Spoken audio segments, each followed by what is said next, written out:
Boa tarde a todas e a todos.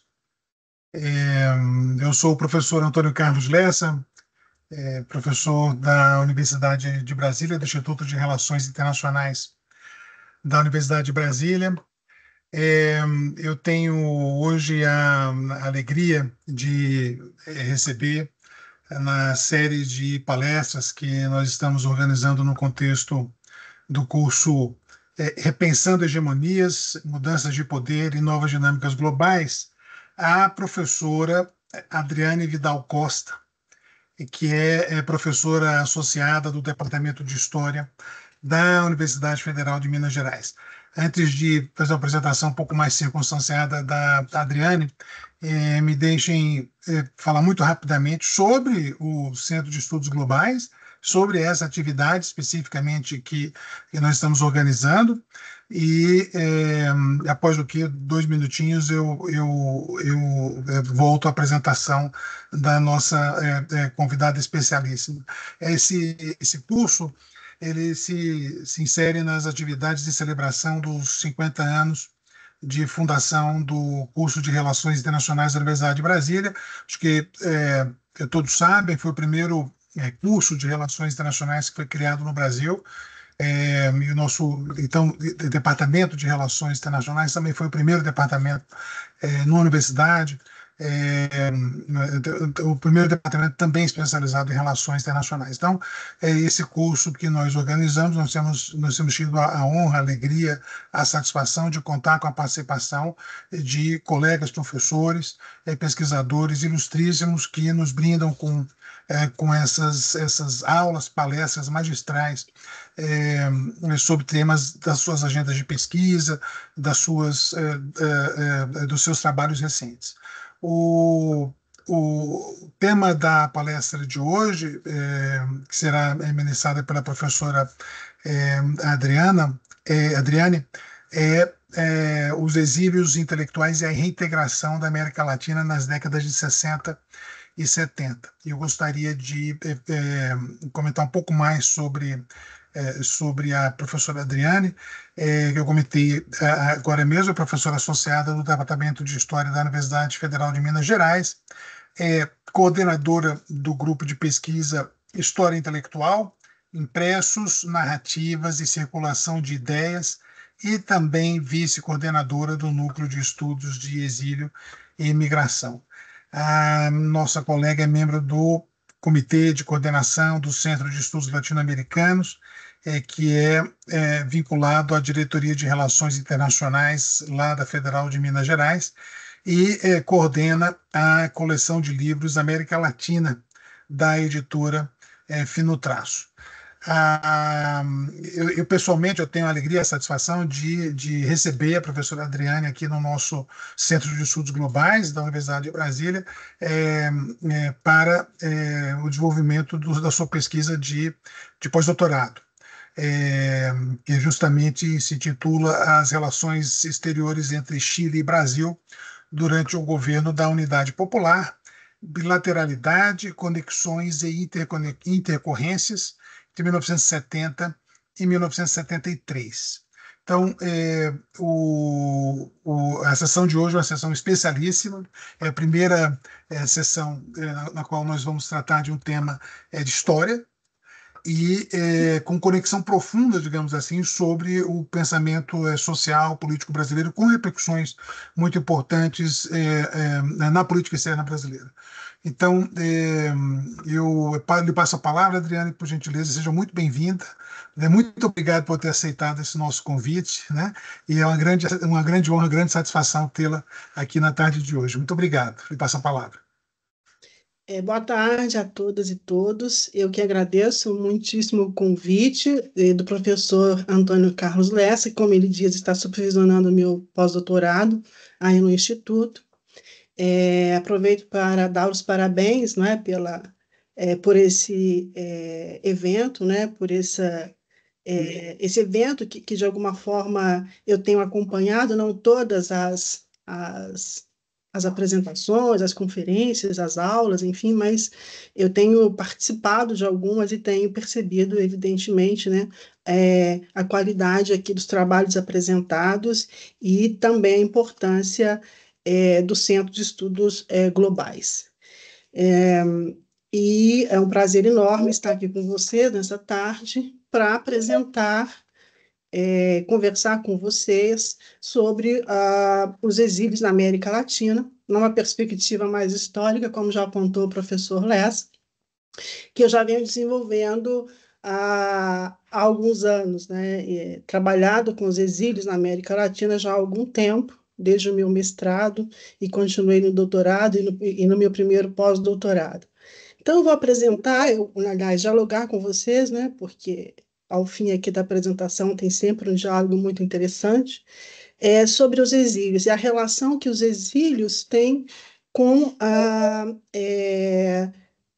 um debate, né, porque é claro que eu estou aqui na seara da história intelectual, dos debates intelectuais, sobre as possibilidades de integração cultural e política do que nós chamamos de América Latina, principalmente aí na década de 60 e de 70.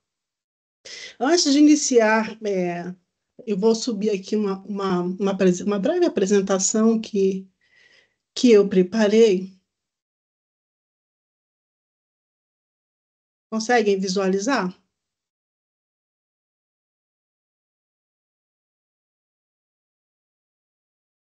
Conseguem visualizar Sim, tranquilo. Sim?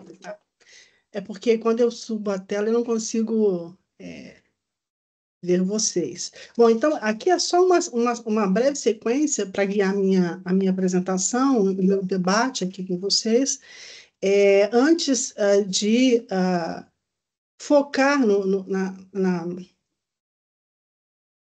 não estou conseguindo. Passou.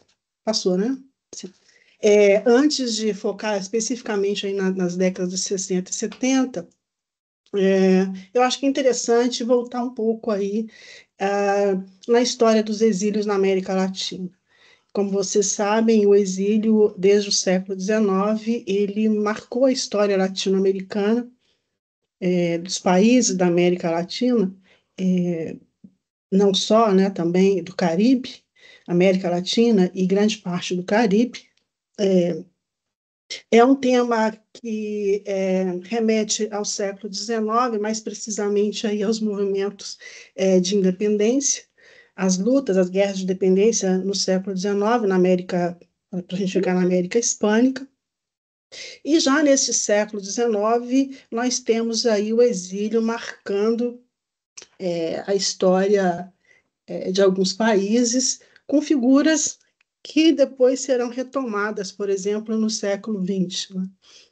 Eu me refiro aqui, por exemplo, ao exílio de Simão Bolívar, na Jamaica, durante o processo de luta pela independência. Me refiro também a mais refios do século XIX, com José Martí, o cubano, que depois de lutar pela independência de Cuba, se exila nos Estados Unidos, mais especificamente na capital, não é? E lá José Martí produziu grande parte da sua obra ensaística, da sua poesia, e lá também José Martí vai cunhar um termo que no século XX, e aí não necessariamente nas décadas de 60 e 70, mas também nos anos 20, durante as vanguardas, será retomado. É um termo que ele utilizava bastante nos seus escritos, principalmente nos seus ensaios, que é Nuestra América. É um termo que vai ganhar uma projeção importante para pensar redes de solidariedade na América Latina, assim também como os ideais de Simão Bolívar, principalmente aquele de estabelecer umas redes de solidariedade na América Latina, e de integração, né, de possibilidades de integração no século XIX, ainda que, evidentemente, neste século, as ideias de Simão Bolívar não tenham ganhado tanto peso assim como vai ganhar no século XX. Então, são figuras importantes que estiveram exiladas e que, a partir dos seus exílios, vão, de alguma forma, pensar o continente, pensar a região. É claro que o século... E também a Argentina. A história da Argentina no século XIX, ela também foi marcada pelos exílios e durante a formação do Estado Nacional Argentino, Eu me refiro aqui especificamente à geração de 1837, do qual fazia parte Sarmento, Echeverría e outros tantos que tiveram que ir para o exílio durante um fenômeno político, né, que marcou a história da Argentina, que foi o caudilismo.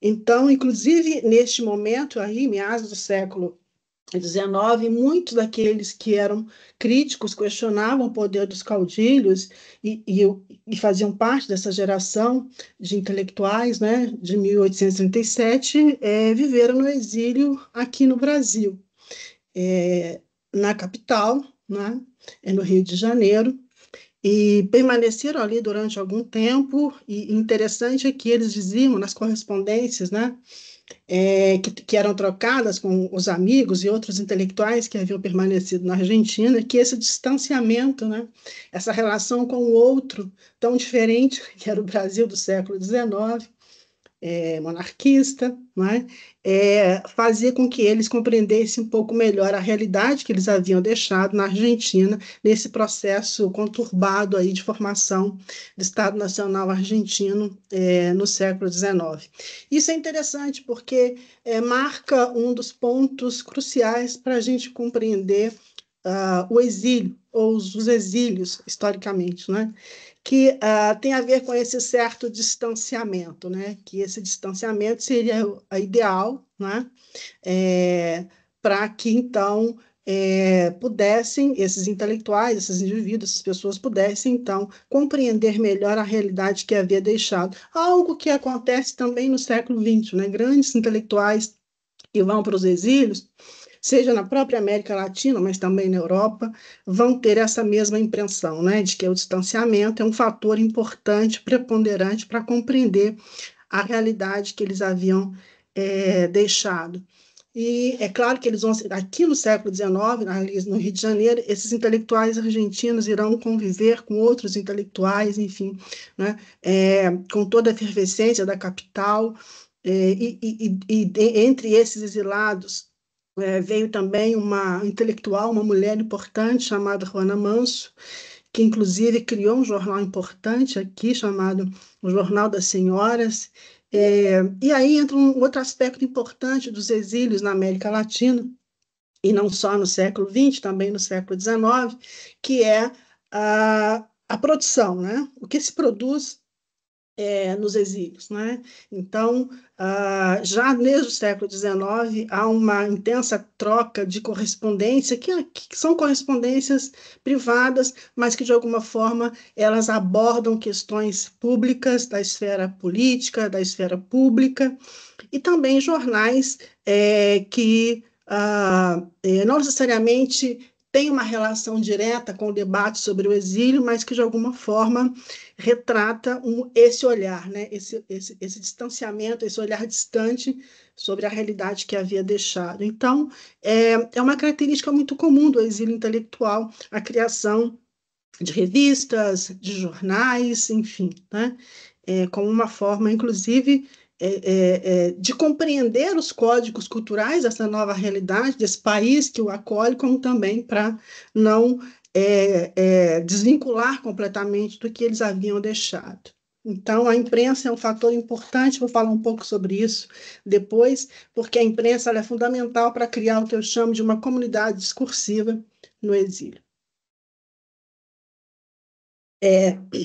Além dos exílios, é claro que, aí já entrando no século XX, né, esses trânsitos intelectuais, né, que promovem essas trocas, essas redes, que fazem ideias circularem, né, diferentes ideias, em diferentes extensões, em diferentes regiões.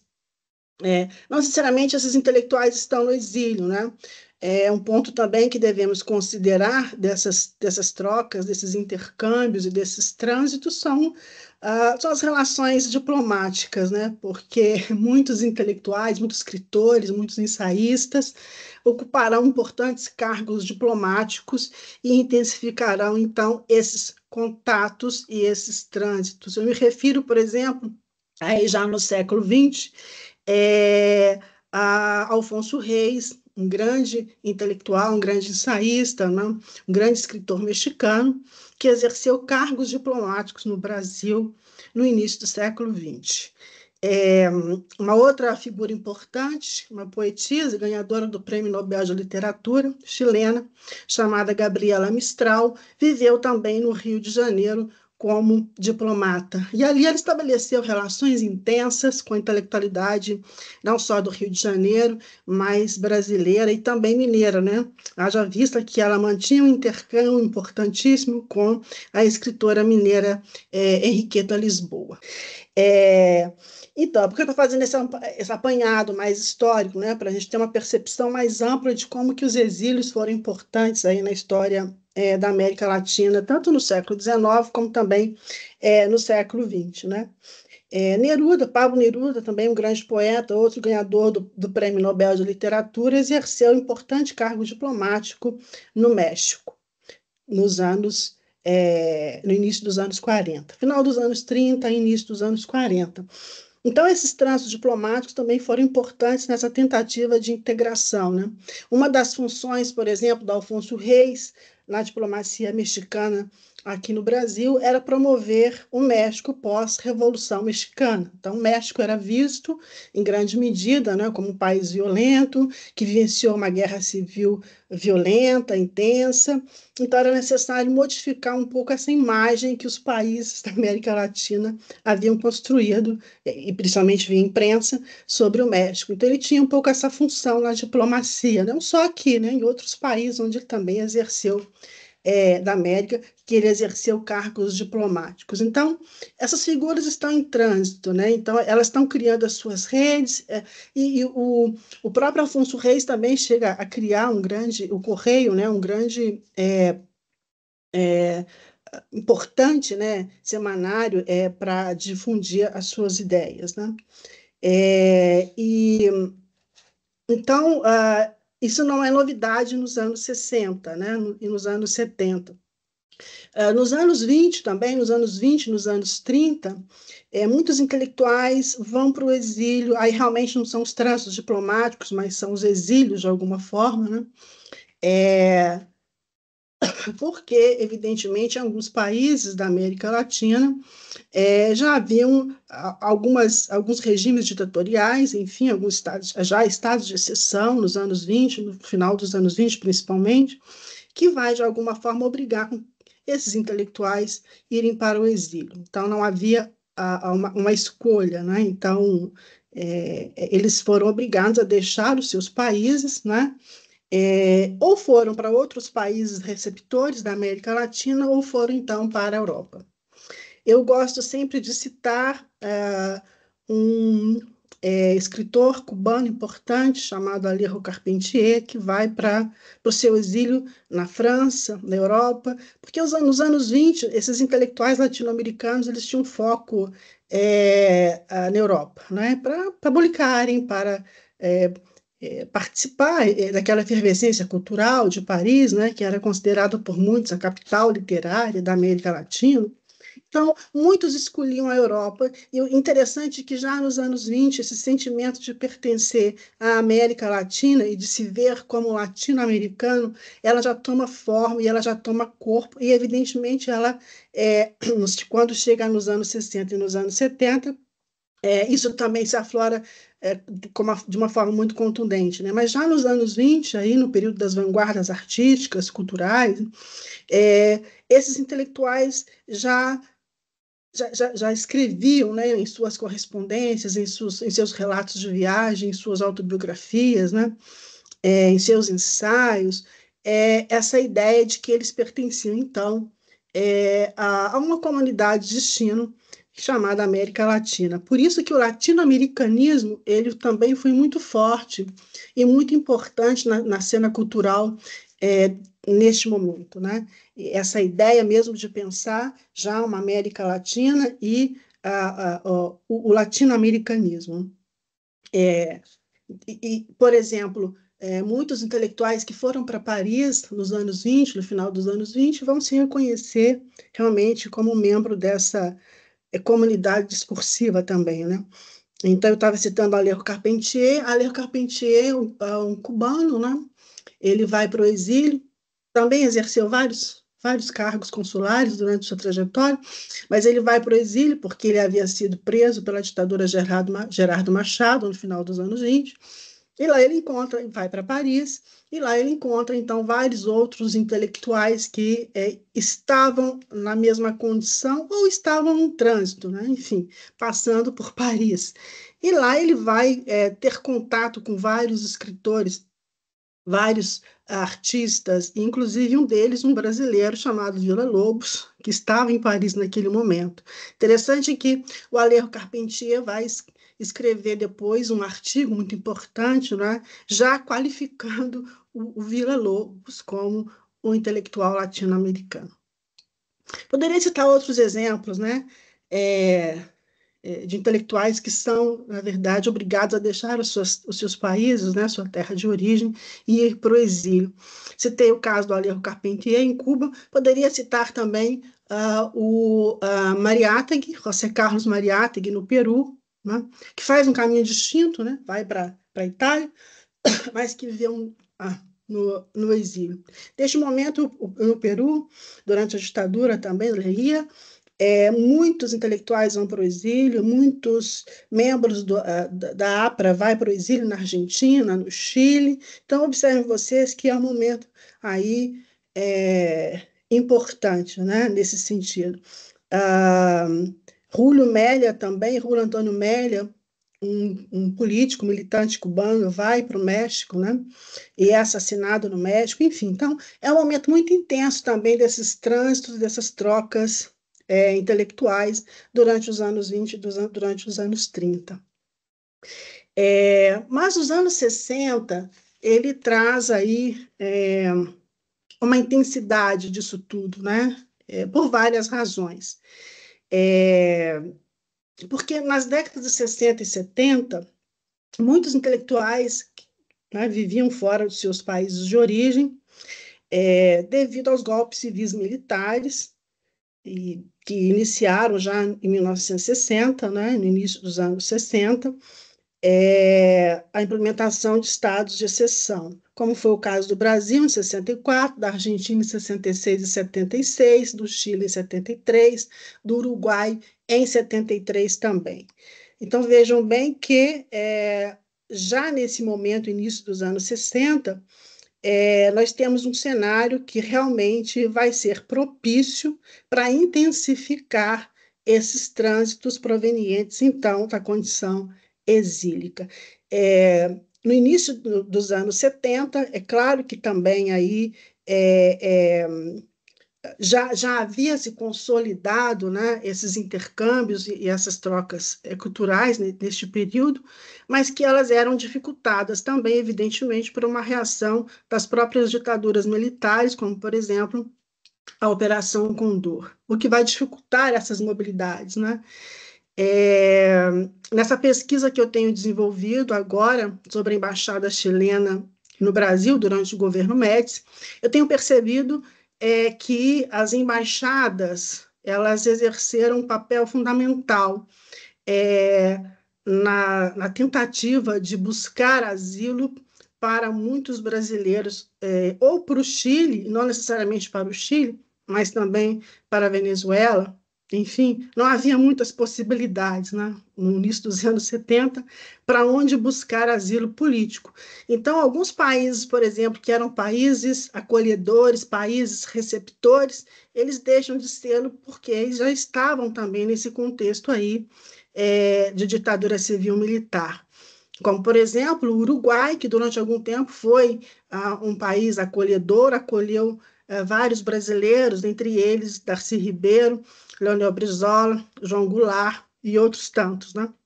Mas, a partir de 73, o Uruguai já deixa de ser um país, né, acolhedor, receptor.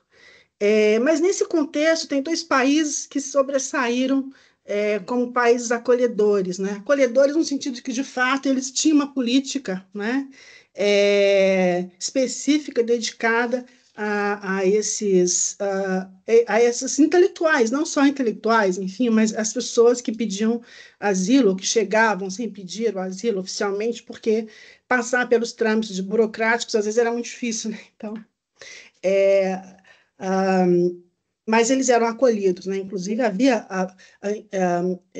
casas específicas para isso, como, por exemplo, no México, a Casa da Argentina, que acolhiam os intelectuais, né? Ou os militantes, os estudantes, enfim, né? Aqueles considerados subversivos pelas ditaduras. Então, já o México sempre foi um país acolhedor, no século XX, né? Para lá foram muitos argentinos, chilenos, brasileiros. Então, o próprio Estado já havia desenvolvido políticas públicas, né, para receber minimamente esses intelectuais. Então, e a Venezuela também, nos anos 70, foi um país importante aí para receber muitos brasileiros, muitos uruguaios, muitos chilenos. Às vezes eles não permaneciam na Venezuela, mas a Venezuela era o lugar onde eles chegavam para sair, né? Ou para os Estados Unidos, ou para algum país europeu. E, em menor escala, alguns países africanos, do continente africano. Então, tem um grande especialista na história dos exílios na América Latina, que ele dedicou grande parte dos seus estudos, chamado Pablo Yankelevich, que ele tenta, de alguma forma, tenta não, ele estabelece ou percursos, na verdade, para compreender quais são as motivações do exílio. Aí entra uma questão interessante que como definir o que é exílio? Então, esse contexto que eu apresentei aqui brevemente, né, fiz um apanhado geral, né, desse contexto que vai propiciar a saída de centenas de intelectuais, de pessoas para o exílio. Eu sempre utilizo a exílio intelectual em contraposição, principalmente, a essa ideia do exílio massivo, né? Não que não tenha ocorrido exílios massivos na América Latina, ocorreram vários exílios, né, massivos. A última ditadura militar na Argentina, estima-se que 500 mil pessoas tenham ido para o exílio. Né? O exílio cubano, que não é hoje o foco da apresentação, até porque tem as suas peculiaridades, também é um exílio massivo, mas dentro desse exílio massivo, em que milhares de pessoas saem para o exílio, evidentemente aí está incluído o que eu defino e chamo como exílio intelectual, né? Que são aqueles que saem dos seus países de origem e muitas vezes justamente para produzir, né? Então, essa é uma das motivações do exílio.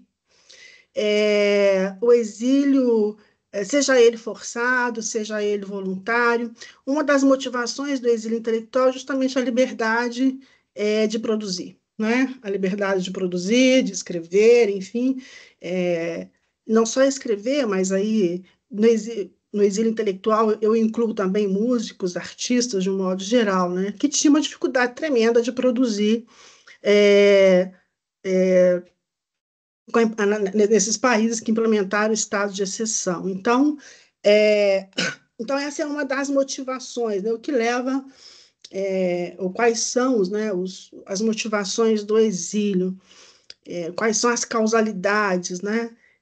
Então, pode ser uma motivação política, né? Pode ser uma motivação, evidentemente, para resistir. Eu tenho compreendido o exílio em grande medida nessa ideia e nessa lógica da resistência, né? Porque como eles não têm margem de resistir nos seus países de origem, evidentemente que eles vão buscar então lugares, né, onde eles possam exercer efetivamente a sua resistência. Então o exílio também, além de ser uma forma de fazer política, é também uma forma de fazer resistência, é uma forma de resistir. E é claro que dentro dessas motivações há profissional, evidentemente que esses intelectuais Se eles não têm margem de produção, né, liberdade de produzir e de circular e veicular suas ideias, a sua arte, evidentemente que tem uma implicação profissional nisso, né? Então, eles também precisam, é, essas motivações também têm o seu caráter, né, trabalhista, profissional, porque eles estão em busca, evidentemente, de é, maiores oportunidades, né?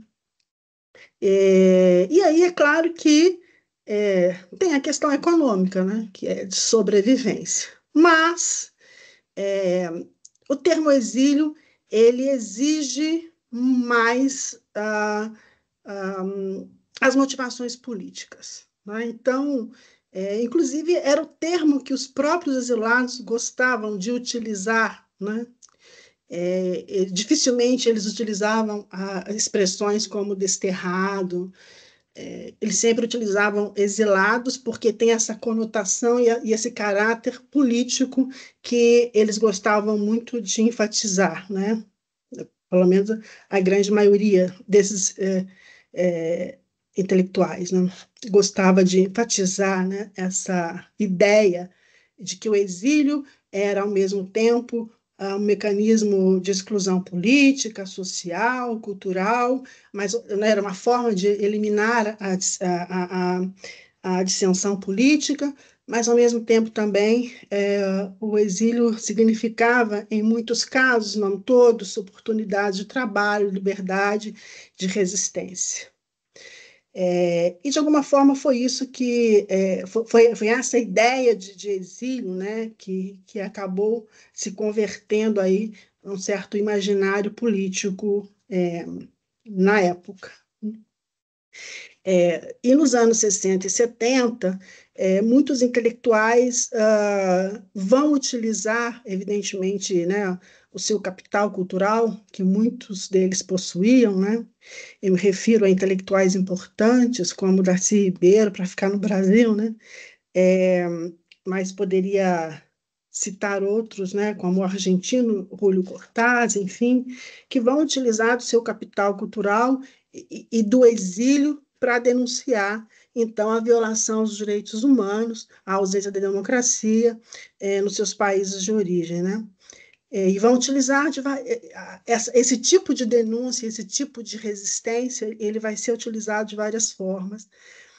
Por exemplo, uma forma de denúncia ou um local de denúncia muito importante, como vocês devem saber, foi o Tribunal Russell, né? O Tribunal Russell recebeu denúncias de vários intelectuais de vários países da América Latina. Também organismos da ONU recebiam muitas, né, denúncias desses intelectuais que eles estavam no exílio, mas é claro que eles vão se fixar num lugar mais específico, mas eles estavam em constante circulação, constante trânsito, né, porque era fundamental para que eles fizessem política, né, que eles resistissem, que eles denunciassem. Então, o Tribunal Russo foi um ponto importante, a OEA foi importante, enfim. É, e outras formas também de resistir, não é? Como eu disse para vocês no início, a criação de revistas ela, foi fundamental para denunciar, para propor saídas, né? Para estabelecer essas redes de contatos, essas redes de solidariedade.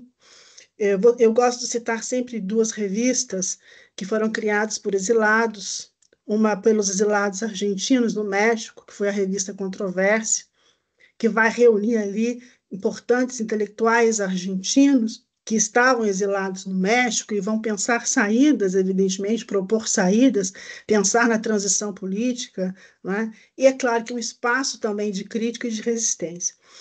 Outra revista também importante foi criada pelos exilados chilenos na Itália. A Itália recebeu muitos exilados do Chile, e lá eles criaram uma revista fundamental chamada Chile América.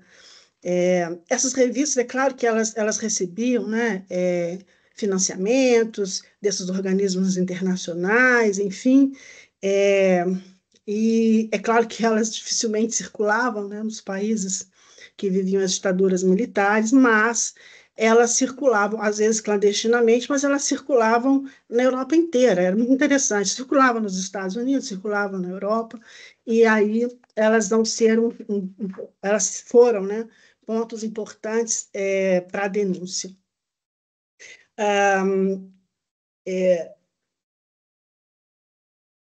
As experiências, as motivações também não são únicas, evidentemente, e as experiências também não são únicas, né? As experiências asilares, elas não são homogêneas, né? Nem todos vivenciaram da mesma forma o exílio por várias razões. Isso dependia do país receptor, isso dependia do capital cultural do intelectual, isso dependia das redes de solidariedade que haviam se constituído nesses lugares, nesses países receptores, acolhedores. Então, tudo isso vai é, mostrar, né, para a gente que essas experiências não são tão homogêneas.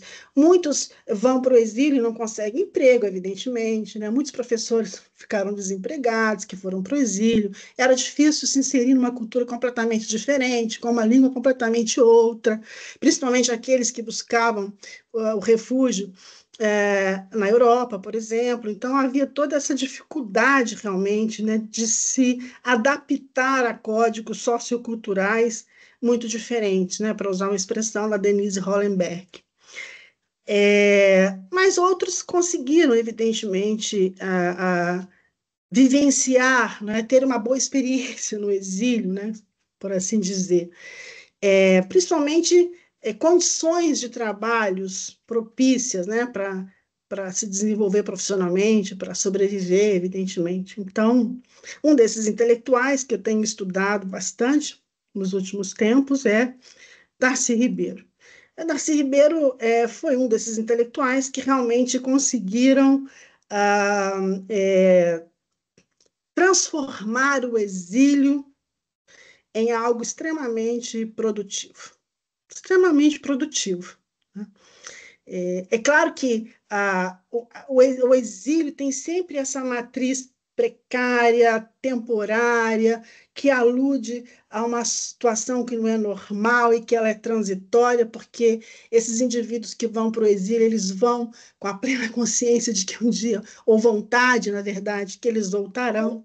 Mas há casos também de pessoas que vão para o exílio e não retornam, e que preferem viver no exílio, mesmo quando há condições para voltar, né?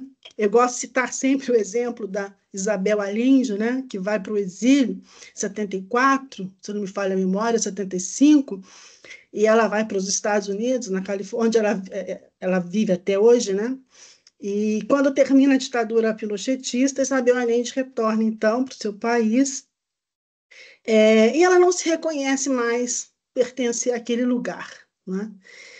Evidentemente que o Chile havia mudado radicalmente, né? O país que ela deixou estava sendo governado por um Salvador Allende, que propunha uma experiência inédita para o país, e ela chega depois de 17 anos de uma ditadura que realmente vai transformar o país a partir da implementação de profundas reformas neoliberais. Então, ela não se sente mais pertencer àquele lugar, né? Ela tem um texto, inclusive, que ela diz isso, né? Não me reconheço mais. E ela dizia que estava, né, para usar uma expressão do entre-lugar, né? Ela estava nesse entre-lugar, ela não se sentia mais pertencer ao Chile, que não existia efetivamente mais, mas, ao mesmo tempo, também ela não conseguia se ver completamente ali incluída na sociedade norte-americana. Então, ela se diz ainda, né, que até hoje ela vive nesse entre-lugar, aí, para usar o termo do Silviano Santiago, nesse entre-lugar. E é claro que muitos não vão se adaptar, enfim, não conseguem, né? Mesmo que tenha oportunidades, deixou a família, isso depende da história de cada um. Então, essa história individual de cada um também vai mostrar que essas experiências do exílio não são homogêneas, né? Esse sentimento de isolamento, de ficar relembrando muito a terra de origem, com saudosismo, né, com sofrimento, por exemplo, não foi o caso do Darcy Ribeiro, que viveu 12 anos exilado, né? Ele vai para o Uruguai, ele vai depois ele fica no Uruguai até 68. Em 68, pouco antes do AI-5, ele acha que havia condições normais para ele voltar para o país. Poucos dias depois que ele retorna, é decretado o AI-5, pouco tempo depois ele é preso, né? Então ele fica quase um ano preso, depois que ele retorna do Uruguai, e ele teve uma experiência muito importante no Uruguai, produtiva, assim, interagiu com toda a intelectualidade uruguaia, enfim. Ele foi para lá junto com o João Goulart e o Leonel Brizola, em 64, logo depois do golpe, né? Enfim, dias depois do golpe, ele era ministro da Casa Civil do João Goulart, então ele vai num pequeno avião, né, junto com eles para o Uruguai. Lá ele ficou durante alguns anos, conviveu com Oscar Marriolo, que era um grande reitor da UDELAR, foi professor da UDELAR, conviveu com a rede intelectual de um grande e importante ensaísta e crítico uruguaio chamado Angel Rama, que sua história cruza muito com a história do Brasil. Vou falar, se houver tempo, um pouco sobre isso depois. É, e ele, então, volta para o Brasil em 68. 68, então, e ele é preso, fica algum tempo preso, então houve todo um esforço nacional e internacional para que ele fosse solto, né? Ele realmente é solto, depois de quase um ano preso, e ele volta, então, para o seu exílio. Ele vai para a Venezuela. Na Venezuela, ele permanece pouco mais de um ano, e ele foi como um especialista para integrar uma equipe, evidentemente, a reforma universitária na Venezuela. O Darcy Ribeiro, no exílio, nesses 12 anos que ele esteve no exílio, ele sempre era convidado para exercer alguma função, algum trabalho, justamente por essa experiência que ele teve na UNB, né? Um dos criadores do projeto da UNB, da criação da universidade, foi um dos idealizadores do plano diretor de 62, e isso deu ao Darcy Ribeiro um grande capital simbólico, né? Então ele participou de várias reformas universitárias, né? Reformas que tinham o objetivo de estruturar as universidades, né? Assim como nós tivemos uma grande reforma universitária na América Latina nos anos 20, né, que começa em Córdoba, em 1919, no final dos anos 60 e até meados dos anos 70, a América Latina também viveu intensas reformas universitárias, e o Darcy Ribeiro participou das mais importantes, no exílio, graças ao exílio, principalmente.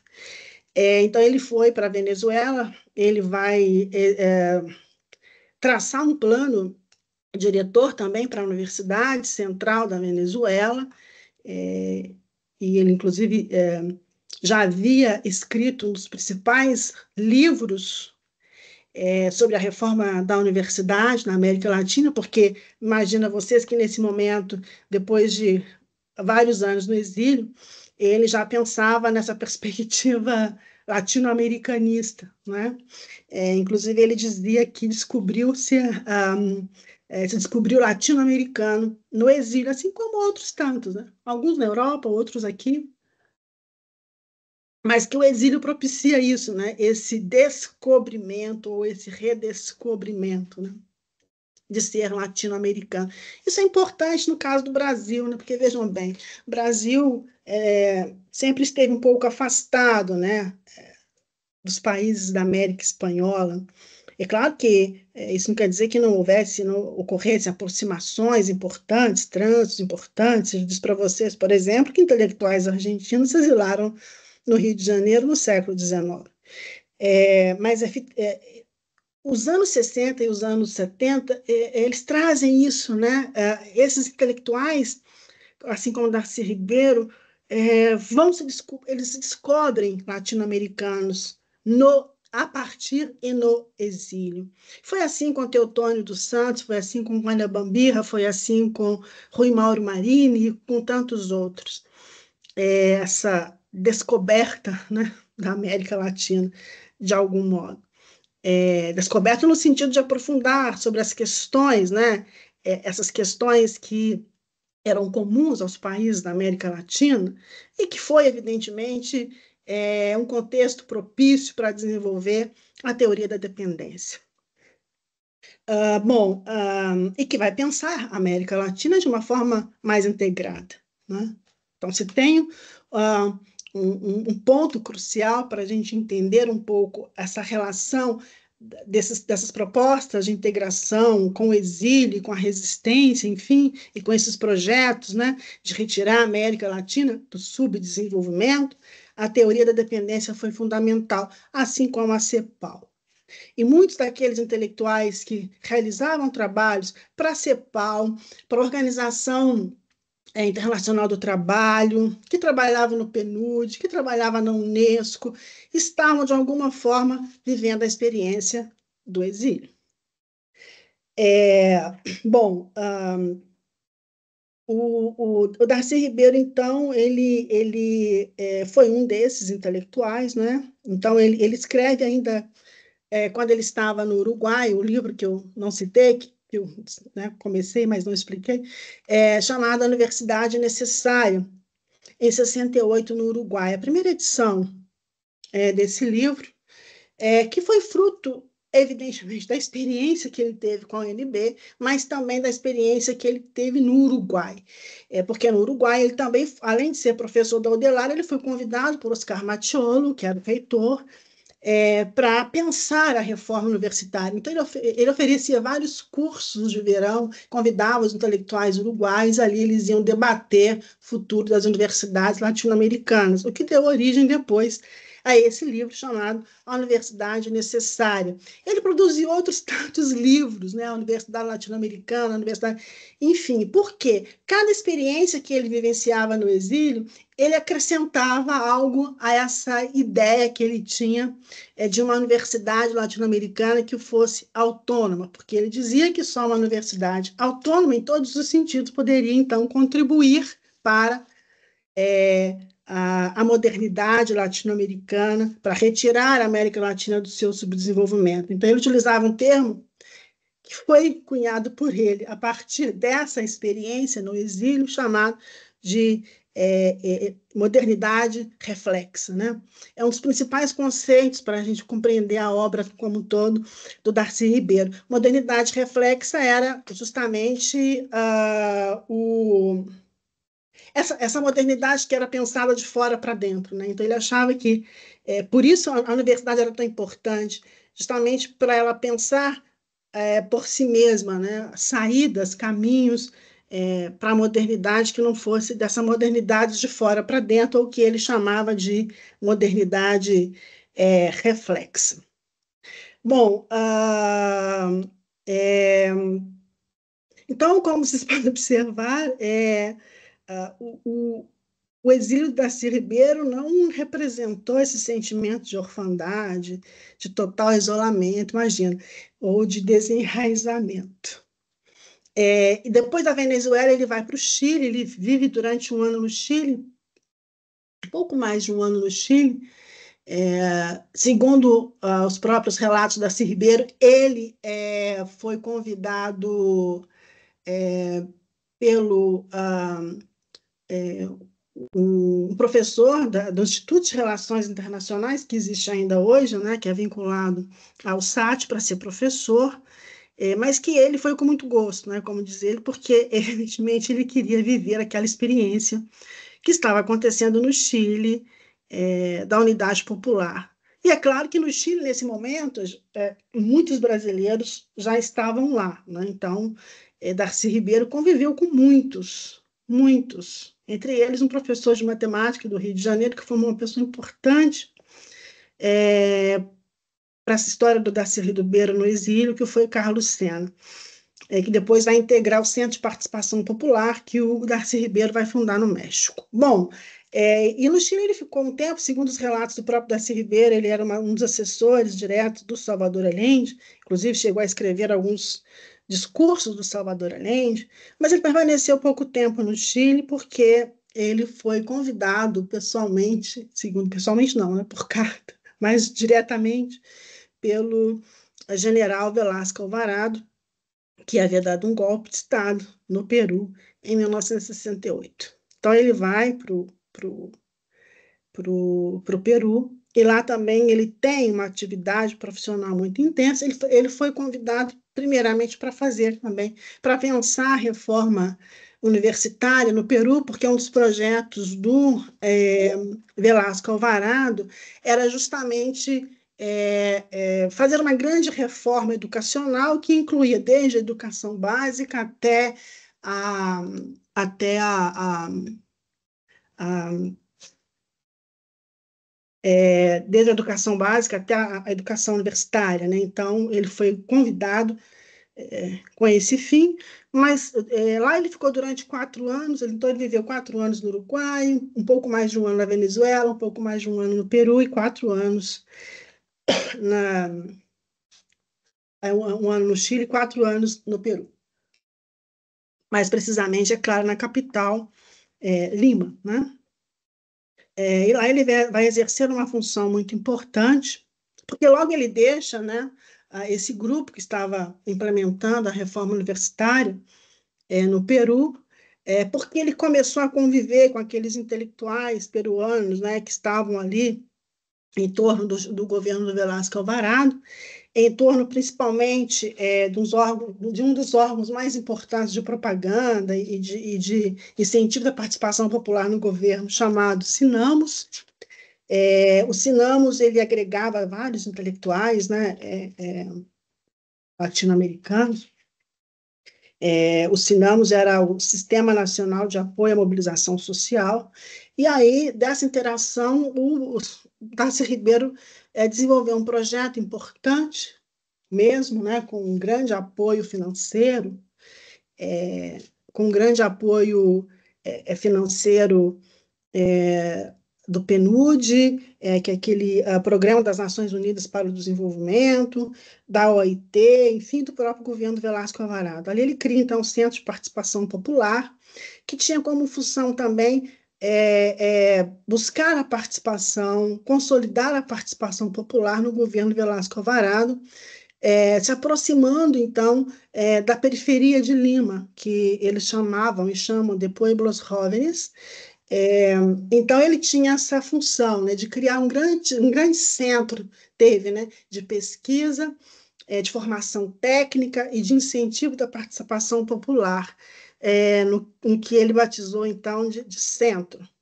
Estudos de participação popular, Centro de Estudos de Participação Popular. Por que esse centro é importante para eu pensar as redes, os trânsitos e essa ideia da integração, né? Porque ele vai convidar dezenas de intelectuais para participar do centro.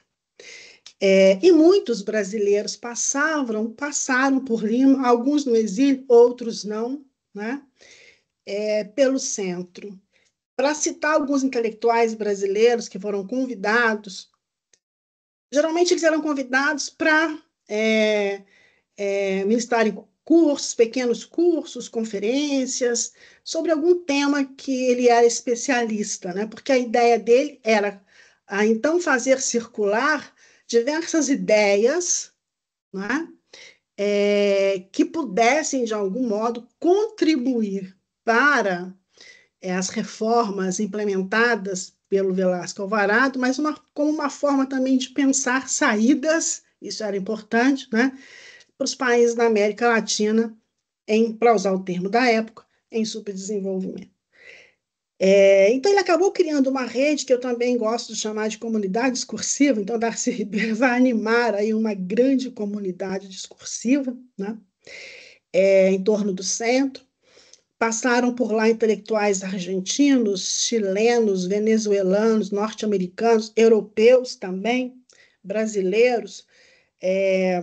Posso citar, por exemplo, Paulo Freire, que estava no exílio, né? Darcy Ribeiro vai convidar o Paulo Freire para não só ministrar conferências, mas para produzir cartilhas para o ensino de jovens em adultos, no Peru. Então, eu consegui, inclusive, no Peru, algumas dessas cartilhas que foram produzidas pelos Sinamos, né, e que eram distribuídas pelo centro. Então, Paulo Freire passou algum tempo ali, interagiu com o centro, com os intelectuais do Sinamos e produziu diversas cartilhas aí para o ensino, para a alfabetização, na verdade, né, de jovens e adultos. Outro brasileiro que passou por lá foi Florestan Fernandes,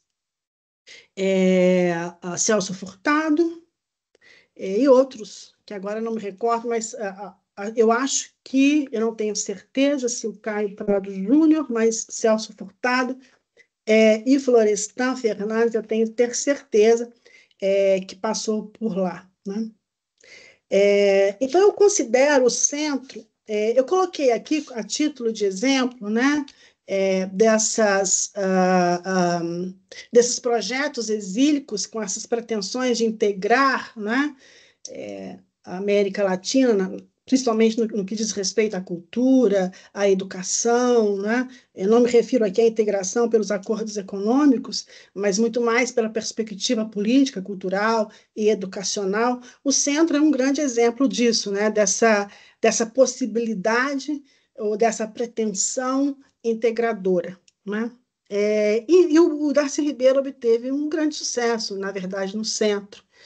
Talvez o período da vida do Darcy Ribeiro menos conhecido, né? Ele vai criar editora no centro, biblioteca, vai produzir muito, vai fazer circular muitas ideias vinculadas, né, ao latino-americanismo, principalmente, ao subdesenvolvimento, a essa ideia da modernidade reflexa, está tudo de alguma forma aí nesse projeto pensado por Darcy Ribeiro no centro. Né? E ali ele conviveu com vários intelectuais exilados de várias partes da América Latina, numa ditadura, né? Velasquista. Bom, então, o outro exemplo que eu gosto de citar, que eu acho que é interessante para a gente pensar essa vontade, né, essa pretensão integradora para a América Latina, é a Biblioteca Ayacucho. A Biblioteca Ayacucho, que também teve a participação direta do Darcy Ribeiro e de outros brasileiros, alguns no exílio, outros não. Ela foi pensada, o motor da ideia, né, de criar essa biblioteca que compilasse textos, um acervo grande dos pensadores, ensaístas, antropólogos, filósofos da América Latina, né? É uma grande biblioteca. Então, a Biblioteca Ayacucho, na verdade, é um grande texto para pensar a América Latina. E é, de alguma forma, um projeto do exílio, né? Porque o Ángel Rama, o uruguaio, depois do golpe de 73, Bordaberry, no país, ele vai para o exílio. Né? Então, lá ele convive na Venezuela também com outros latino-americanos que estavam vivendo a experiência do exílio. E ele foi um motor dessa ideia, né? De integrar a América Latina pela cultura, pelo conhecimento, né? Por meio dessa compilação de vários textos no que se conhece como a Biblioteca Ayacucho. Biblioteca Ayacucho é homenagem, evidentemente, à batalha, uma das últimas batalhas pela independência na América Espanhola que ocorreu na região Ayacucho, né? Então, é uma homenagem a essa grande batalha que aconteceu, né, que libertou o Peru, uma das últimas, inclusive. Então, ela tem uma força simbólica muito grande, claro. Então, foi chamada de Biblioteca Ayacucho.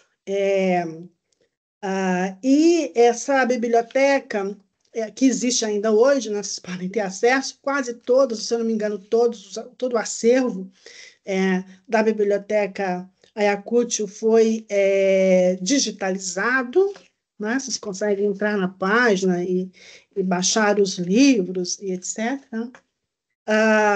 E ela inclui o Brasil, que é interessante, como que esses projetos que são pensados no exílio, eles vão incluindo o Brasil, né? E a Biblioteca Ayacucho inclui o Brasil, como eu falei para vocês também, o Ángel Rama vai pensar essa biblioteca em contato com os brasileiros, e incluindo Darcy Ribeiro, que já estava no Peru nesse momento, né? Mas que vai municiar, inclusive, o Ángel Rama, né, sobre quem deveria ser ou não publicado na Biblioteca Ayacucho, principalmente em relação ao pensamento mais antropológico, e o Antônio Cândido com relação ao pensamento mais ao ensaísmo, né, ao pensamento mais cultural, etc., né, que vão municiar o Angel Rama, que vai indicar, por isso que é claro que a Biblioteca Yakult acabou criando um grande cânone para essa coleção.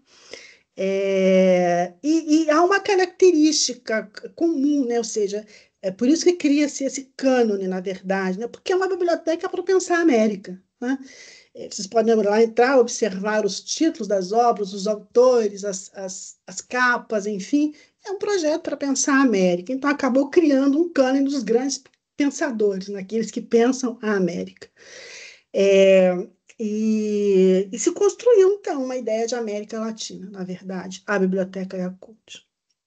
Com ensaios, biografias, autobiografias, poesias, relatos de viagem, enfim.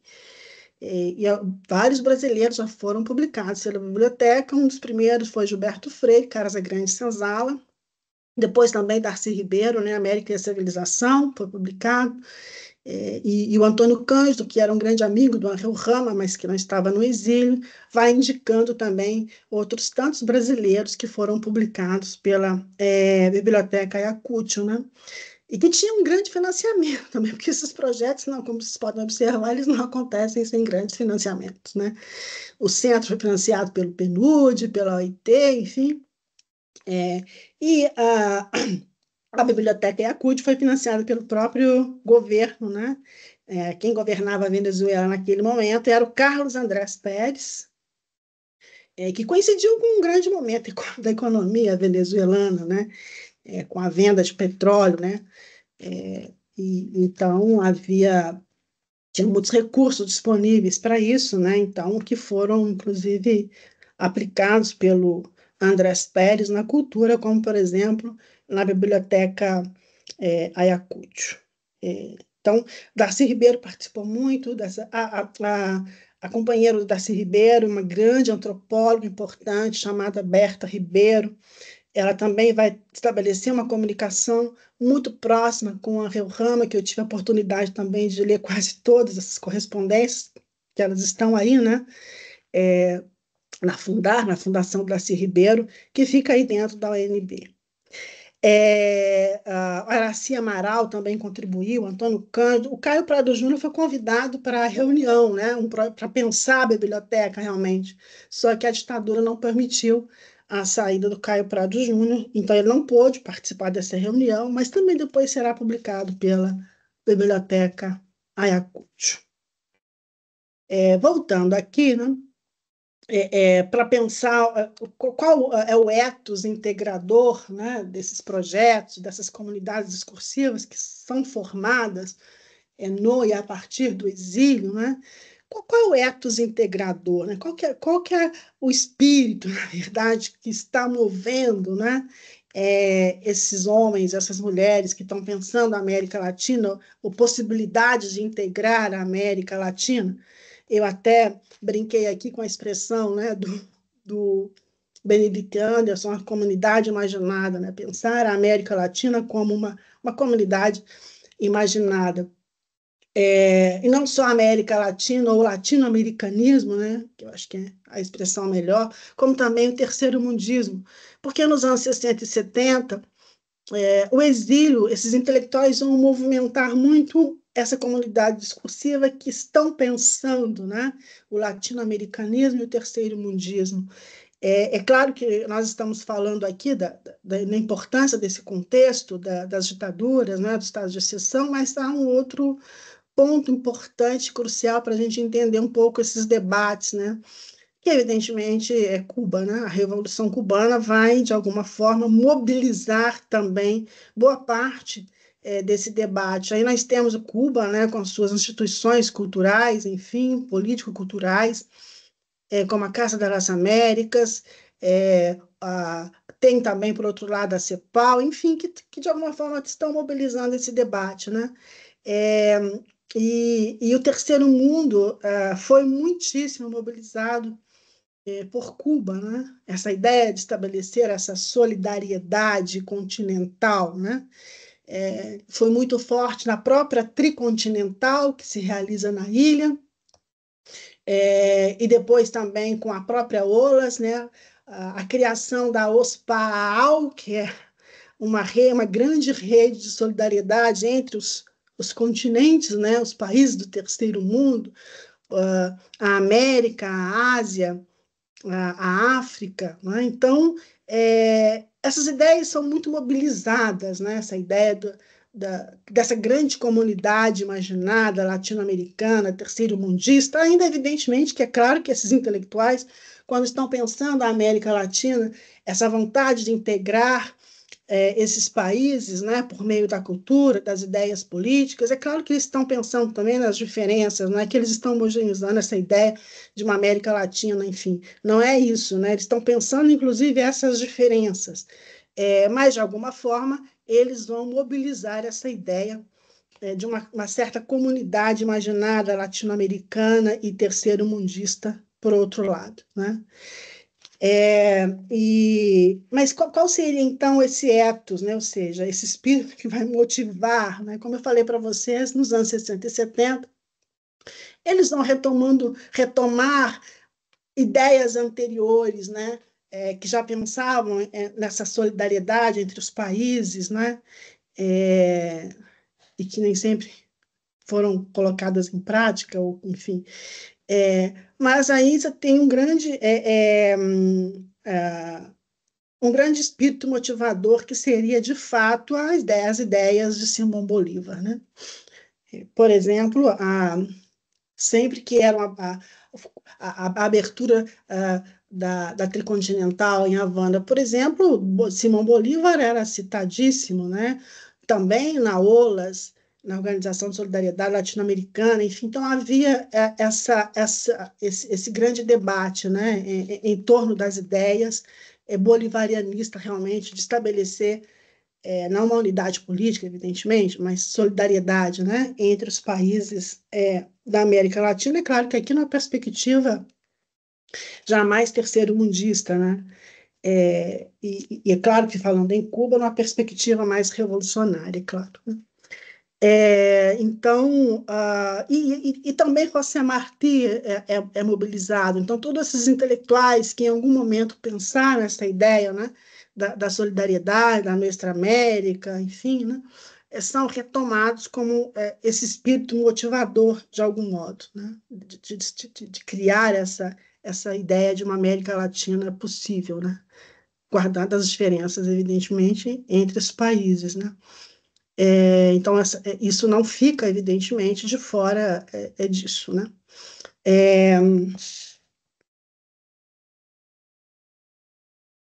Eu tenho mais algum tempo, Lessa? Sim, acho que nós podemos mais alguns minutinhos e depois nós já encerramos, né? Tá.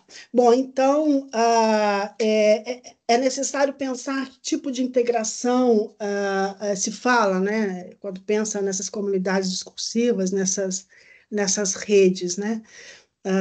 Então, é muito mais essa integração no sentido das possibilidades, né? Nesse reconhecimento de um passado colonial comum, por exemplo, né? É, e nessa tentativa de pensar também um presente, né?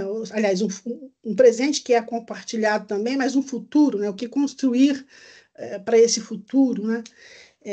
Então, muitas vezes, nós cruzamos com essas ideias muito utópicas, como, por exemplo, essa própria ideia, né, do Darcy Ribeiro de pensar a universidade, né, as utopias de Darcy Ribeiro, que foram muitas, né, mas de pensar a universidade como uma forma, né, de romper com o subdesenvolvimento, enfim, e também, ao mesmo tempo, pensar romper com esse subdesenvolvimento, com a modernidade reflexa, mas também sem deixar de pensar essas tensões, né, muito fortes entre o local e o global, porque isso foi fundamental, essas contradições sociais e culturais da América Latina. Então, isso foi fundamental. O Darcy Ribeiro vai utilizar uma expressão que é muito interessante, né? Ele vai em vários ensaios, em vários textos, ele vai, então, chamar a América Latina de pátria grande, né? Então, essa ideia mesmo de uma grande pátria, né? É claro que pensando nesses termos, né, de uma comunidade mais imaginada, né? É, e ah, já para terminar mesmo, é, ele vai pensando aqui no Darcy Ribeiro, e acho que o texto que vocês leram foram esse, né, no qual eu tenho, que foi passado, né, pelo Centro de Estudos, sobre as universidades, né, a integração da América Latina, né, essa integração por meio da universidade também, e uma forma de consolidar o que o Darcy Ribeiro chamava de processo civilizatório, né?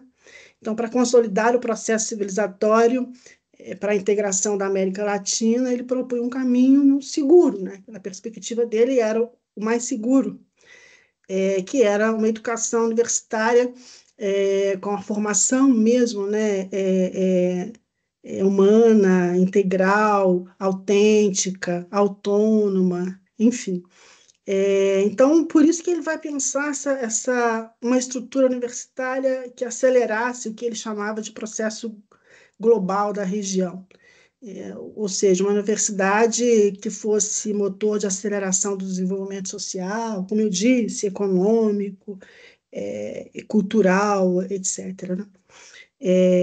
Claro que o Darcy Ribeiro não foi o único, evidentemente, como eu já apontei aqui, mas do ponto de vista de um pensamento social, né, antropológico, ele foi realmente alguém importante que, que criou, né, algumas comunidades discursivas, algumas redes, participou de outras, né, que já haviam sido formadas, mas que vai colocar essas ideias em circulação a partir desses trânsitos, né, dessa relação que ele vai estabelecer com boa parte da intelectualidade latino-americana aí nos anos, no final dos anos 60 e durante quase toda a década de 70, né? Como vocês sabem, o Darcy Ribeiro retorna para o Brasil em 1976, definitivamente, né? Não deixa de pensar, evidentemente, a América Latina, né? E nem essa vontade, essa ideia da integração.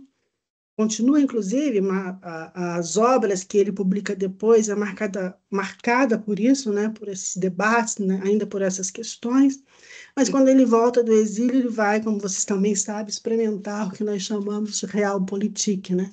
Ele vai se inserir realmente na política, e aí vocês sabem a história desse retorno do Darcy Ribeiro. Não só o retorno dele, mas o retorno também de outros tantos intelectuais que ficaram em trânsito durante os exílios, né? E que produziram muitíssimo, que pensaram o Brasil na América, é, como Rui Mauro Marini, Teotônio dos Santos e outros tantos que vão pensar realmente esse Brasil como parte integrante do que se convencionou chamar América Latina. Bom, então eu encerro por aqui. Espero que tenha sido, que minha fala tenha sido, enfim, clara. Ordinária, só tenho a agradecer essa aula magistral, espetacular, né?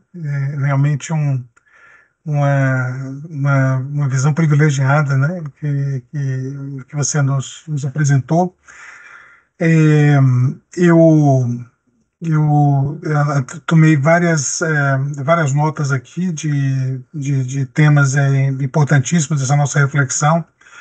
Eu gostaria de começar, assim, eu não vou tomar muito seu tempo mais, porque o nosso compromisso é no máximo até 5h30, mas eu gostaria de lhe perguntar, assim, de provocar um pouco, né? Sobre exatamente, eu digo, essa questão da circulação intelectual e o papel que o exílio, em geral, né, o exílio intelectual teve na América Latina. E se nós podemos imaginar o, o exílio como uma espécie de paradoxo produtivo, digamos assim. se a gente pudesse contrapor a fragmentação política dos regimes de exceção, das ditaduras, que vai resultar numa maior coesão, né, ideológica, é, e na construção de um plano de ideias que é totalmente coerente, concertado, e que vai se construir, inclusive, como camadas justapostas, né? Não há propriamente negação do que vai acontecer, das visões de mundo, das visões da região, das visões de integração, que os diferentes intelectuais que circulam, que são forçados a circular, que são forçados a sair dos seus países, vão ter, né? Então, não há exclusão, há realmente no meu ponto de vista, mais coesão, né? É realmente um paradoxo, digamos assim, nessa perspectiva, né? Se nós pensamos nas implicações é, dessas contradições para o pensamento sobre integração, o pensamento sobre o lugar da América Latina no mundo. Acho que isso é muito importante, porque eu acho que o período que você estuda é exatamente um momento já de florescimento, digamos assim, dessa crítica, né, do papel subalterno da América Latina na estrutura do poder internacional, uma elaboração muito robusta é, acerca das relações com os Estados Unidos, da inserção dependente, né, nas relações internacionais. Você citou a raiz seminal desse pensamento, que é a teoria da dependência, os intelectuais da teoria da dependência, nossos colegas aqui na Universidade de Brasília. Enfim, então, eu gostaria de lhe provocar em torno dessa ideia do paradoxo produtivo. Se você pode elaborar um pouco em torno disso, assim, dessa fragmentação ideológica, fragmentação política, endurecimento dos regimes versus essa grande coesão em torno do pensamento, do lugar da América Latina, de se pensar criticamente a, o lugar da região no mundo, né, as formas de dependência, né, e de subversão, né, de subversão da dependência. Eu devolvo a palavra para você, se quiser, evidentemente, elaborar um pouco sobre isso. Então, eu vou começar por obrigada pela pergunta. Vou começar por uma expressão sua que eu acho que ela é fundamental mesmo, assim. O lugar que a América Latina ocupa no mundo, né? Aliás, o lugar que a América Latina ocupa na América também, porque essa é uma questão fundamental para esses intelectuais, né, que estão pensando criticamente, é claro, a situação, né, dos países, enfim, por conta não só das ditaduras, mas também, evidentemente, né, mas também da dependência econômica, né, e aí porque tem vários repertórios, né, então, quando eu me refiro a comunidades discursivas, eu estou me referindo realmente a essas redes, né, a essas comunidades que se vão formando em torno de programas, de universidade, de ideias, né, de publicações, ou seja, então você tem essas comunidades que vão se formando, né? Elas podem ser nacionais, elas podem ser transnacionais. Eu trabalho efetivamente com essas comunidades discursivas, com essas redes, no caráter transnacional. Porque, veja bem, eu gosto de dar exemplo do Darcy Ribeiro, não só porque eu estudo, mas também porque eu acho que ele é uma figura que exemplifica muito isso, né? Essa transnacionalidade desses intelectuais, das suas ideias, dessas comunidades discursivas, né? Então, eles estão em trânsito realmente, eles não estão apenas em um lugar, eles estão em vários lugares, né?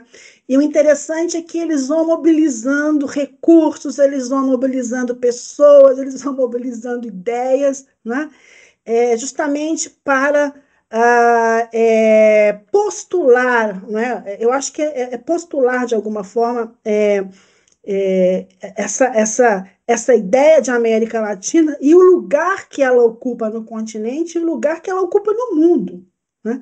Porque os anos 60 e os anos 70 é o momento em que eles vão tentar e vão conseguir, em alguns, claro, em alguns, de algum modo, mostrar a independência, a originalidade de um continente que está sempre por definir. Essa é uma expressão muito utilizada, né?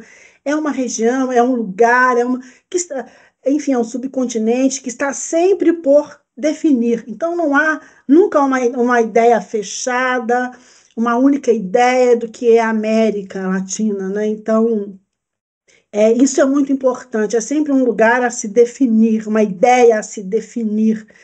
Mas eles tentam, né? Então é o momento em que eles estão buscando reafirmar uma universidade que é latino-americana, uma literatura que é latino-americana, uma arte que é latino-americana. Então há um esforço, uma revolução que é latino-americana e que deve ser continental, ou seja, então isso muito forte nessa comunidade que eu me refiro, né? Essa comunidade discursiva que ela é transnacional. E é claro que dentro dessas comunidades, para pensar tudo isso, né, eles vão produzir muito, né? Dentro dessa vontade, né, de definir o que é a América, de pensar o que é a América Latina, eles vão ter que produzir, né? Então, mas é claro que eles vão produzir onde há condições para se produzir, né? Então, veja bem, eles vão estabelecer relações com editores, com importantes editores da América Latina. Então, há editoras não que se especializam em publicar esses intelectuais que estão no exílio, mas que, de alguma forma, elas vão buscar publicar esses intelectuais que estão no exílio. Eu me refiro às duas maiores editoras, talvez as duas maiores editoras da América Latina naquele momento, né? Que é a Siglo XXI, por exemplo, né? É, é, ou a Fundo de Cultura Econômica, são duas editoras importantes e elas vão publicando esses autores. Darcy Ribeiro, por exemplo, grande parte da obra dele foi escrita no exílio. Os principais livros do Darcy Ribeiro foram escritos e foram publicados primeiro ou na Argentina ou no México antes de ser publicado aqui. Então, às vezes, uma obra dele só chegou a ser publicada aqui no Brasil 10 anos depois, né? Mas a questão é mais complexa, porque, por exemplo, o livro que ele escreveu, A Universidade Necessária, ele escreve em 68 e conseguiram publicar o livro aqui no Brasil em 69, durante o período que ele estava preso. Então, né, as coisas são mais complexas, enfim. Mas é isso. Então, isso vai alavancar a produção desses intelectuais. Agora, é evidente que quando esses intelectuais chegam ou no México, ou no Chile, ou na Argentina, ou no Uruguai, por exemplo, eles já são conhecidos. Isso facilita muito, né? Eu estou me referindo a grandes intelectuais que produziram muito e que já tinham um capital cultural muito grande antes de ir para o exílio, né? Então, por exemplo, quando Darcy Ribeiro chegou no Uruguai, e ele foi contratado pela Audelar, que contratou também Leonel Brizola. Eu pesquisando nos arquivos da Audelar, encontrei o contrato de trabalho, imagina, do Leonel Brizola. Mas, mas o Darcy Ribeiro, ele já era conhecido, ele já era lido, né? Logo depois da criação da UNB, um dos professores que ele convida é o Gander Frank, que não era latino-americano, mas que já vivia na América Latina, pensando na teoria da dependência, né? Enfim. Então, ele já era conhecido. É claro que isso facilita, né? Essa produção, né? Mas não há coesão ideológica. Tá? Isso é interessante observar, o que você perguntou também, né? Pensando nessa produção, nessas comunidades discursivas, quando eu me refiro à comunidade discursiva, não necessariamente quer dizer que eles estão pensando a mesma coisa, ou que eles estão, que há uma coesão ideológica, não há uma coesão ideológica, né? Mas aqui essas comunidades discursivas, de algum modo, elas aceitavam essas diferenças, né? Elas conviviam com essas diferenças intelectuais, de pensamento, é claro, né? É, então, nem todos, por exemplo, no centro, nem todos os intelectuais que o Darcy Ribeiro convidou para ir participar de algum evento, enfim, ele concordava ideologicamente no campo das ideias, enfim. É claro que não há uma coesão, nem mesmo dentro da teoria da dependência, principalmente dentro da teoria da dependência. Você não tem uma coesão ali, né? Então, que você tem essa vertente mais marxista, mais revolucionária, você tem uma outra que nem tanto, enfim, não há coesão ideológica dentro da CEPAL, enfim, de forma alguma, eu penso nesses termos, enfim, né, de que havia uma, uma coesão ideológica, mas que havia uma vontade do debate, né, que havia as discordâncias, enfim, as brigas que não eram poucas dentro dessas comunidades, dentro dessas redes, o que levava, inclusive, ao fim, de alguma forma, dessas redes, né, desses contatos. Então, não havia nenhum tipo de coesão ideológica e, às vezes, nem de coerência ideológica. Não é só coesão, é coerência também, né? Então, é um pouco isso, assim. Mas eles produziram muito, de fato, né? Agora, isso não quer dizer que também essa produção tivesse ou chegava, né, com o tempo nos países de origem, porque, veja bem, né, porque qual é o público, né? Que é uma pergunta interessante para se fazer em relação a né, essa produção, essa ideia um pouco da recepção dessas ideias, né? Ou seja, porque elas esse público ele é muito diverso, né? Então, você tem o público de onde esse intelectual está produzindo, você tem um público que é mais transnacionalizado, enfim. Às vezes, o que eles estão produzindo não chegam, ou chegam em partes nos seus países de origem, porque há censura, eles são censurados, não há enfim.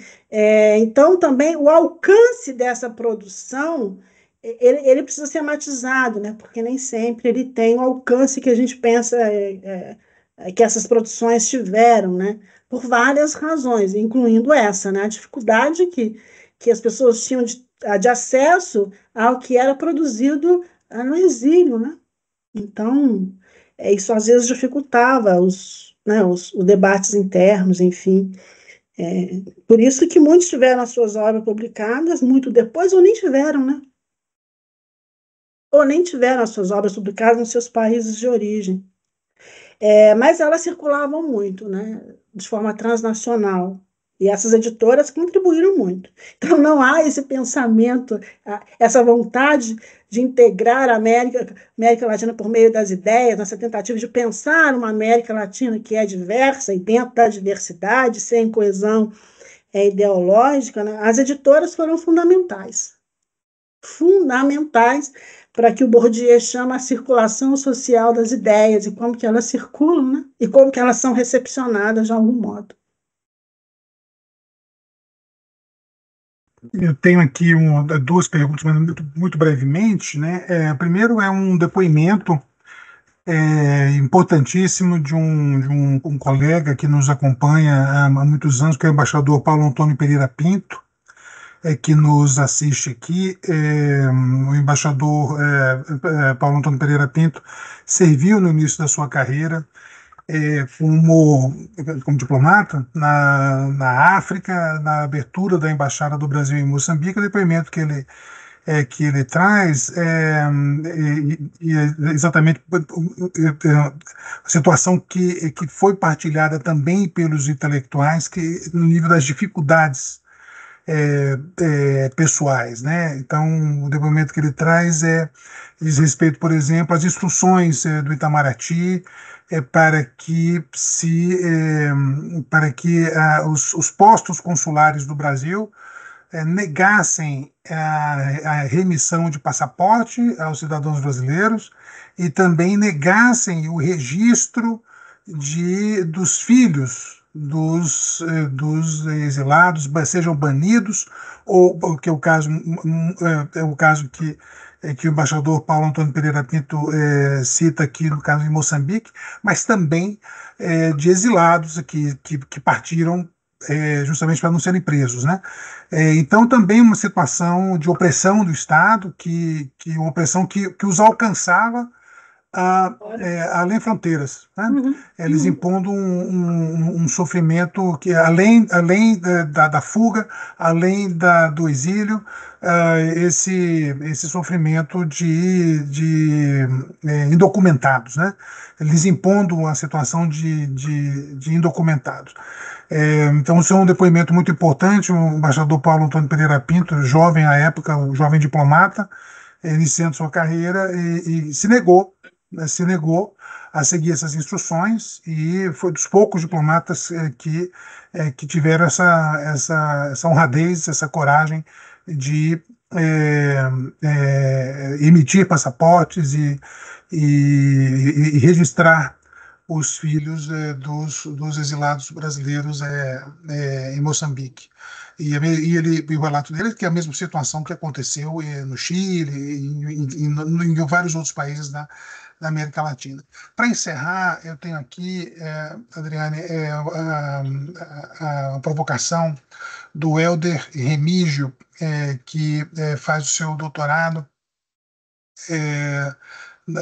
do que eu entendi é isso, né? Ele estuda a trajetória intelectual e política desses intelectuais já há alguns anos, e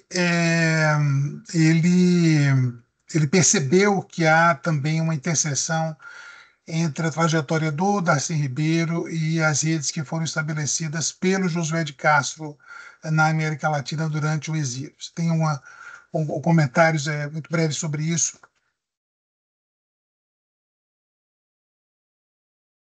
Oi? Estão me ouvindo? Sim, estou escutando. Tá. Bom, obrigada ao Paulo Antônio Pinheiro Pinto pelo seu depoimento. Gostei muito de saber do seu trabalho. É, Obrigada por ele, por esse depoimento. Você tem toda a razão. Havia uma dificuldade, às vezes, de conseguir visto. Por isso que, muitas vezes, os exilados não procuravam as embaixadas, não é? Então, eles tinham outras formas de sair clandestinamente do país, porque era difícil conseguir o visto, muitas vezes os vistos eram negados. Por isso que, no início, acho que eu não concluí o meu raciocínio, porque são muitas coisas, mas nessa nova pesquisa que eu estou desenvolvendo, né, sob a supervisão do professor Lessa, eu tenho percebido pela documentação da Embaixada chilena como que ela foi importante, como que ela atuou para buscar a concessão desses vistos, né? Porque quando o sujeito busca uma embaixada, ele está buscando as vias burocráticas e oficiais para ir para o exílio. Agora, vocês imaginam a demora disso, né? Às vezes, a urgência de salvar a própria vida, a sua própria liberdade, impedia esses homens, essas mulheres, esses intelectuais, enfim, de buscar o caminho diplomático, né? De buscar os trâmites oficiais para conseguir o asilo político, né? É claro que isso existia. Se você pega a documentação da embaixada, está muito claro. E aí a embaixada chilena no Brasil, tanto durante o governo Eduardo Freire, como também durante o governo Salvador Allende, ela atuou muito. Ela não só atuava, né, junto ao governo brasileiro, como a embaixada chilena atuava junto a outras embaixadas, porque às vezes a procura era muito grande, né, pela embaixada chilena, principalmente depois da ascensão do Salvador Allende. É, então, às vezes o volume era muito grande, ela não conseguia resolver com a urgência que, né, deveria, é, alguns casos de pedido de asilo. Então, ela pedia ajuda à Embaixada da Venezuela, pedia ajuda à Embaixada do Uruguai, pedia ajuda à Embaixada do Paraguai, para resolver um problema que era urgente, mas que às vezes ela não tinha condições de negociar de forma muito rápida, porque eram negociações, né? E às vezes tensas, com o governo brasileiro. Então, era muito difícil, mas a embaixada chilena acabou desenvolvendo alguns recursos para agilizar um pouco esse processo.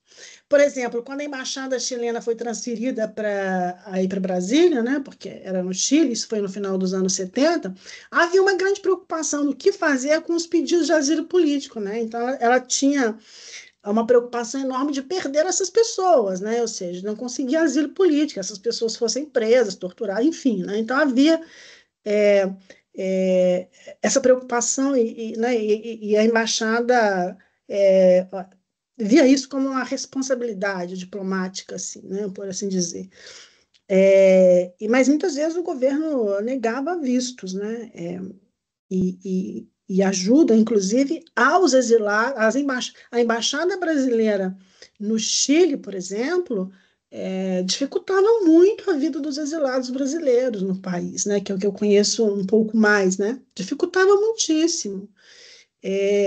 Na manhã do 11 de setembro, por exemplo, do golpe, né, 11 de setembro de 73, a embaixada foi fechada, né? Então, por isso que muitos brasileiros foram presos no Estádio Nacional, alguns morreram ali, foram torturados, enfim, porque não houve a ajuda da embaixada. Né? Então, eles transformaram, acho que foi a casa do Teotônio dos Santos, né, como se fosse um território neutro, e ali muitos brasileiros ficavam durante dias, até eles conseguirem sair do Chile. Então, a embaixada brasileira, né, para usar aí um termo do Muniz Bandeira, foi omissa nesse sentido, né, de que deixou realmente os brasileiros sem ter para onde ir, porque esses brasileiros eles já eram investigados, tanto pela inteligência, né, brasileira via embaixada, como também pelos militares chilenos. Então, eles sabiam quem eram, onde eles estavam, e por isso que muitos foram presos na manhã de 11 de setembro. Pela documentação, Paulo Pinheiro, que eu estou tendo acesso da embaixada chilena, a embaixada chilena atuou, inclusive, junto à embaixada da Argélia, né? Inclusive para facilitar, porque tinha alguns pedidos de asilo político, enfim, não tanto quanto, né, alguns argentinos que foram para a África, mas alguns brasileiros chegavam aí, né, a pedir o asilo político, e às vezes havia a ajuda aí da embaixada. Bom, então era muito difícil. E esses que saíam clandestinamente, se não fosse alguém conhecido, né, claro que estou me referindo a essas pessoas, né, privilegiadas, Darcy Ribeiro e outros, tá? Mas é, as pessoas não tinham, que saíam clandestinamente, elas ficavam ali. Imagina, atravessar a fronteira era muito difícil, buscar ajuda em um país que era tudo muito difícil. Deixar claro aqui que nem todo por isso que eu disse, não são experiências homogêneas, né? São experiências muito individuais, que cruzam com outras tantas experiências, né? Que às vezes são semelhantes, mas ao fim e ao cabo são muito diferentes, né? Então cada um vai experienciar, vai vivenciar o exílio de formas diferentes. Então muitas pessoas realmente não tinham para onde ir, enfim, né? Era difícil conseguir emprego, era muito difícil. Eu disse para vocês que a Odelar empregou o Brizola, porque o que ele vai fazer para sobreviver no Uruguai, né? Então, e assim tinha outros tantos casos, né? O que fazer com esses. Mas o exílio brasileiro no Chile foi claramente um exílio de intelectuais, né? Aí foram muitos, muitos, né? José Serra, Fernando Henrique Cardoso, Vânia Bambi, então, eu poderia citar aqui vários. É, então, que já estavam lá desde o início, né? Desde 1965. Então, e quando acontece o golpe de 73, a embaixada realmente foi muito omissa, né? E às vezes, então era difícil sair clandestinamente, era muito difícil, né? Porque ou se pedia asilo à embaixada, ou pedia a mediação, né, da Acnur, que é aquele órgão das Nações Unidas. Então, muitos também conseguiam ir para o exílio pela Acnur, porque quando eles iam pela Acnur, que não reconhecia a categoria de exilado, né, era refugiado, todos eram refugiados, às vezes era mais difícil, porque o trâmite era muito burocrático, às vezes demorava e às vezes a urgência era muito grande, enfim. Mas quando se ia pela Acnur, geralmente já havia ali um caminho preparado, já articulado por esse órgão, né? Enfim, que poderia, às vezes, facilitar, mas tinha esse outro lado que era a demora, às vezes, né? E a urgência era muito grande. O Helder, né? A rede do Darcy Ribeiro, ela era muito extensa, né? Ela cruzou, de fato, com muitos outros intelectuais. Qual foi mesmo o intelectual? Foi o Josué de Castro. Josué de Castro, né? Então, eu não cheguei a trabalhar com toda a rede do Darcy Ribeiro, né? Mas eu não sei se você já foi aí na fundação, nas correspondências. Se não me falha a memória, eu vi algumas correspondências do Darcy Ribeiro, enfim, com o Josué. Enfim, mas ele estabeleceu uma rede muito intensa e muito grande. É claro que algumas dessas redes, dessas relações foram mais longas, né? Mais produtivas e outras menos, mas ela foi bem intensa, realmente. Excelente. Nós, infelizmente, não temos mais tempo. Já exorbitamos aqui o que seria razoável de exploração da boa vontade, da generosidade da minha colega Adriane Vidal Costa. Em nome do Centro de Estudos Globais da Universidade de Brasília e do Instituto de Relações Internacionais, ele agradeço muitíssimo, Adriane, a sua participação nessa iniciativa. É, é uma alegria imensa ter esses colegas de altíssimo nível como você participando desse nosso curso, né? Eu gostaria de lhe devolver a palavra para a sua saudação final, né? Agradecendo, deixando um grande abraço, né, a você e a todos os que nos acompanharam na tarde de hoje. É, lhe devolvo a palavra para a sua saudação final. Bom, antes de fazer a saudação final, o Helder Remígio, depois, se você quiser entrar em contato comigo, eu posso passar algumas fontes que eu consegui fora e que eu acho que pode te ajudar nessa sua pesquisa. Entre em contato comigo, o pessoal aí tem meu contato, meu e-mail. Também, se você posso escrever aqui, vou escrever aqui no chat meu e-mail.